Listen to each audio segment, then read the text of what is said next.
তো বন্ধুরা, আজকে আমি যাচ্ছি।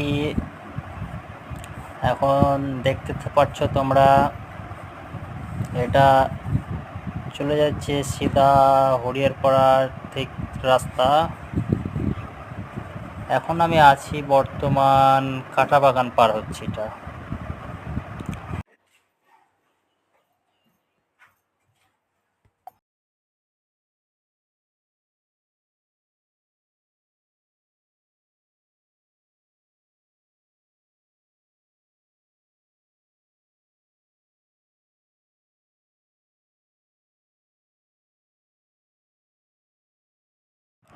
আজকে আমি এখন যাব পুরো কুমড়োদহ ঘাট পার করি বারুইপাড়া খিদিরপুর যাচ্ছি।